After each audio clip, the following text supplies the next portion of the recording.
Hello people, today I have with us the Figure-Rise Standard Plastic Model Kit. This is Unamusune Pretty Derby Tokai Teio. I'm not sure how to pronounce that, but I will have it on the screen, so if I did that incorrectly, you guys can inform me. Now, this is one of those Figure-Rise standards that just kind of came out, and I don't know if anyone was actually requesting it, but it's definitely a fun one that did come out. I actually really liked putting it together. There's a lot of parts color separation, and even so, there's even more stickers, and I will show you those in a bit. I did not put any of them on this one. There's also a little write-up about her, and it's very small, so let's go ahead and read that. She is a bright and cheerful Unamusune. Her admiration for Student Council President Emperor Simbali Rudolph motivated her to participate in the races. With an innocent and self-confident personality, she has no doubts that she will finish in first place. Her free-spiritedness is loved by everyone. Her gentle signature walk is called the Teio step. So if you didn't know, and I barely know about it, but there is a app game that Bandai participates in, as well as a couple other companies. I'm not sure which ones here. I saw them on the booklet here, but I don't see them right now. But there are a couple of other things involved in it. I think it's yesI games or something like that. It's a racing game where you raise horse girls and you train them, teach them to race, and that's what you do. And I guess this is either the more popular one or like the mascot one, and it's like the showcase, I think. She is really pretty, so I get why they would want to do that. And it's a pretty cool looking little model kit. I do like the outfit as well. It's unusual premise. It's like famous racehorses in history in Japan, and that's how it goes. I guess that's the game. So apparently she's one of those famous horses in history. But let's go ahead and we will cover the articulation on this one, which is actually pretty prevalent and very fun. And then I will cover what else comes in this kit, and we'll go from there. So first of all, we actually have the hair is articulated pretty well. You can move that one all the way up here, all the way down, and it rotates on a ball joint as well. Her ears, her little horse ears, are articulated. Little tiny ball joints that fit inside her hair. Very cool. Her neck extends far back, and that is because she has a running pose, so you want to lean that one back so she can look like she's running. And then all the way back forward, and that's on a ball joint and a little swivel here. I don't believe there's a ball joint in the bottom, but there might be. Yes, there is actually. The little flap here moves up and down, and the little piece inside there is on a ball joint as well, so you can move that if you need to. This is on a little joint here. It's a little hinge on her upper back. And then she has ball jointed shoulders. Those also articulate at the shoulder. You can get quite a height on those. That one, of course, is blocked by that shoulder pad.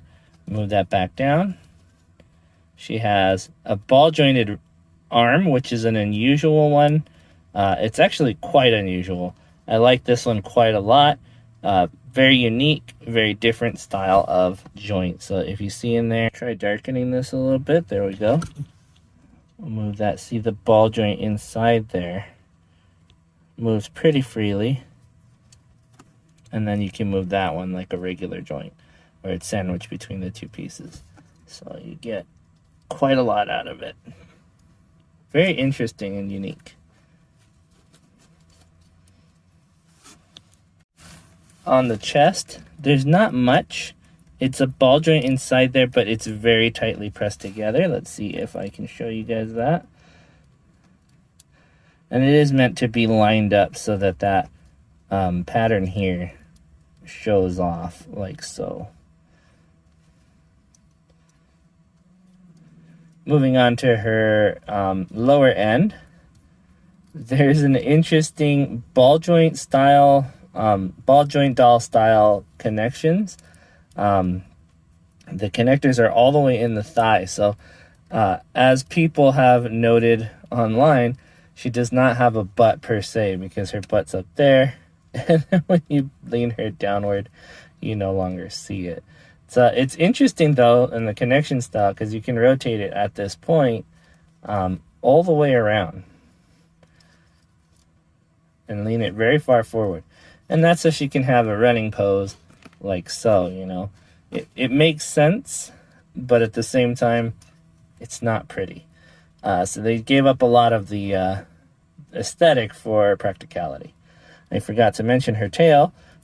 It does not rotate at the back, but it does lift and lower, like so, and then rotates down here. I don't know why they didn't rotate it at the back, but it does give an awkward position on those if you don't line it perfectly up. Going down lower, her knees are double jointed knees. One goes all the way up into her body, or into her leg, and the other one is captured inside this one, so you cannot remove it. See, this one goes up, and this one does not come out. And you want to make sure those line up perfectly so that the knee slides into the cap there. Her boot does not move, but she does have quite a lot of articulation on her foot with the typical two-peg system and the hinge joint in between them. So you get a lot out of that, and then you do get a little bit of a toe bend. As far as balancing, she is pretty balanced. She does want to lean forward, or you do want to lean her forward because a lot of weight is on the backside with her ponytail and that tail. I say ponytail, oh my god. With her ponytail and her horse tail at the back, it does add a lot of weight there. Let me show you what else this comes with, though. You do get this faceplate, of course. That one has the mouth. This one is another that comes with it. No eyes or any tampographing on that one. Nor does it come on this one, which is just blank. She does have a smile, though. Let's see if we can zoom in on that. There you go. We also have different hands, and I don't know if you've noticed that. I didn't mention it when I was talking about articulation. It's a similar design to the 30-Minute Sisters. So it's two halves, two pegs, and one hinge joint.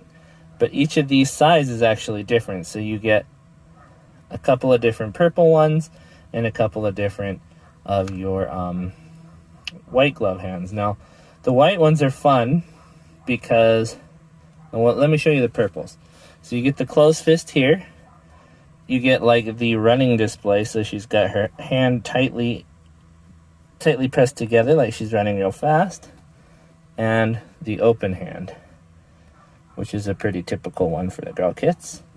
Now the white gloved hands, you get the closed fist.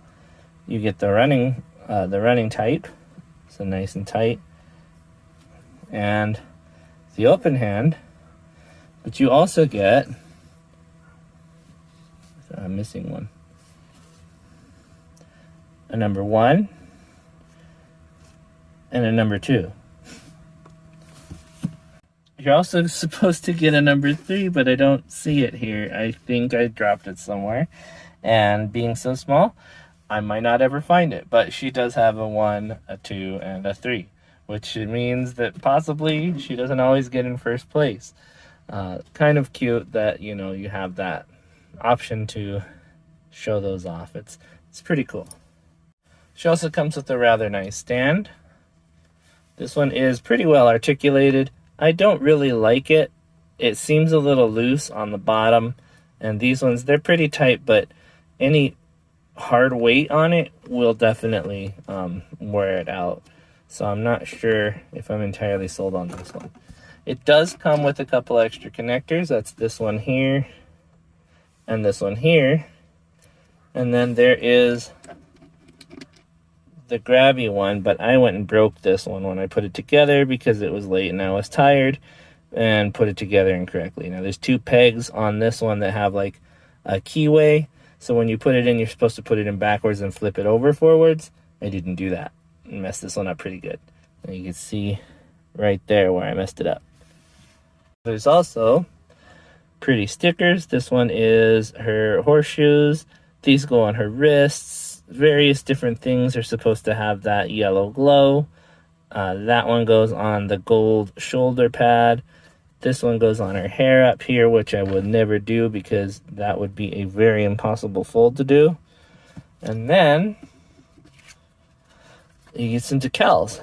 So some of them, they opted to give you decals instead of using just the stickers, which I think is a good thing. You know, you get those on the wrists there. That's going to look nicer than these tacky ones.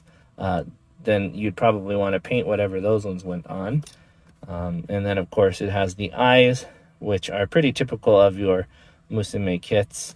And, you know, a couple of different options there for you. For the blank, and then for this one, which apparently she's so happy she needs to close her eyes. Very cute. So the next thing I want to do for you guys is a size comparison.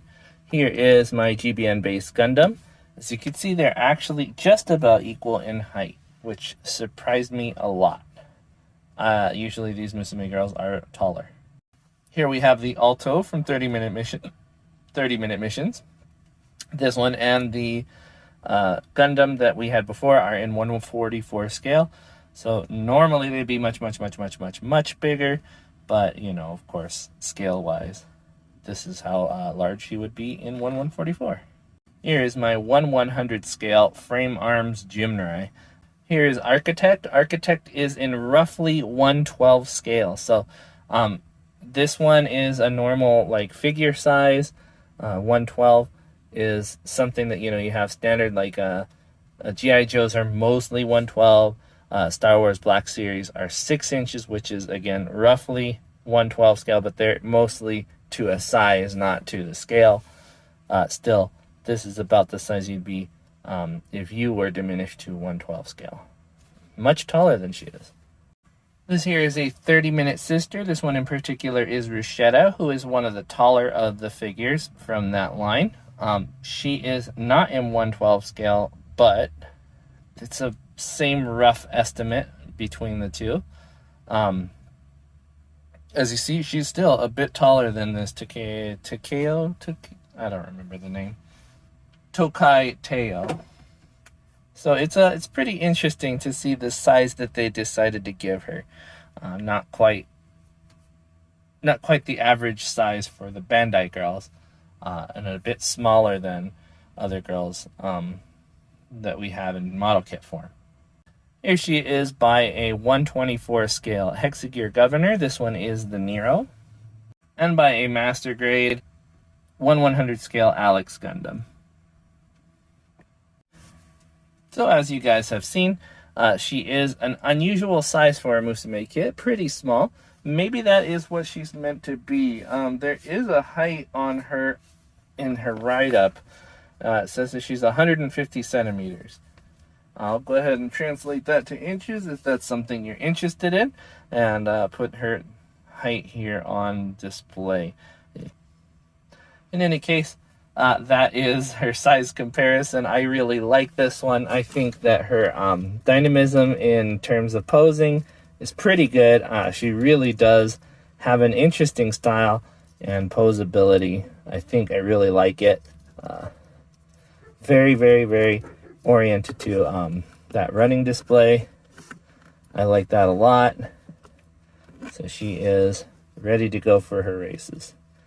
Hopefully she wins them and she doesn't have to have that third place hand anymore, because I don't know where that one went.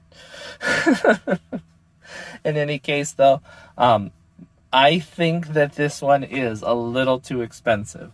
I paid a little bit less than $40 for her, and I think that is a really high price for what I got.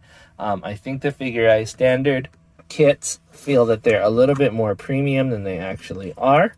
That said, this one is really highly detailed and very, very posable, so I think you are going to get your money's worth. It's just a little bit more than I want to pay for it. I think $35 would have been a little bit easier to swallow, especially because there's nothing else like it out there. Or is there? So my next review is going to be on the 30-minute sisters version of the same girl. Now you can see their outfits are completely different, but it's the same girl. I don't know why they came out with her twice. It's pretty cool that, you get 2 different outfits, 2 different styles of connections, everything like that. I will show you some of the features on this one and how it varies over that one in the next video, so make sure you watch that one. Alright people, I moved some of her parts around and I did find that number 3 hand, so that is pretty cool. I'm really happy that I got it, but that means that she has the potential to lose now. Of course, I'm joking on that one, but I did want to let you guys know that I do have that number 3 hand and to show you guys what it looked like. Anyways, again, I think it was a little unusual that they came out with this one and then another one almost exactly the same. It's not a bad thing, it's just a thing. That other kit is very intriguing and it has a lot of different benefits than this one does. I also think that Figure-Eye standard kits are... It's just unusual, okay? I think it's pretty heavily pushed towards girl kits. Now, I know they have lots of Dragon Ball Z kits in that line, but I think that the main thrust of it is to have girl kits from the animes that we follow. Why don't they have guys? Now, this one, it's fine because this one is mostly about girls. This is the main character, I guess, or the mascot character, whatever you want to say. She's the face on the game, so it makes sense to have her, and it makes sense to have her first. But why did they ever come out with guys? Remember the last Figure-Eye standard kit I did was the Shishibe Shion? Shishibe Shion? She was the only Figure-Eye standard kit from that line, Tokai Teio, and it's a girl kit. So I think it's just a reason for them to make girl kits. And I'm not down, I'm not poo-pooing that because honestly, I like girl kits. I like to build them all the time. It's just a little unusual that there aren't any dudes unless it's a Dragon Ball Z. With my complaints out of the way though, I do really like this girl. She was very fun to build, very fast to build, very meticulous. Some of the parts were a little bit frustrating even. I want to say the skirt parts were very difficult to put together. Some of the smaller bits you could tell might get lost. A lot of them are in multiple pieces that are behind different layers, which is a really cool construction. I think if you put it together, you'll really enjoy that. It's a really interesting kit. So I hope that if you see this and you were considering buying it, that I didn't talk you out of it because it is a really nice kit. I just hope that you get like a discount on it or something like that. Hopefully we'll see that soon. I do always enjoy a discount. But those are just my thoughts, my opinions on this one. It's definitely a really awesome kit and worth the money if you consider it for longer than a couple seconds. The price tag was a shock. I didn't expect it to be so much. But now that I have it, it's definitely worth it. Again, I still think it's $5 too much. But with all that out of the way, and that's the second time I've said that, that's going to be it for this review. You guys have a good night. I will see you guys next time, or you'll see me, but more than likely you'll see my stuff. Bye-bye.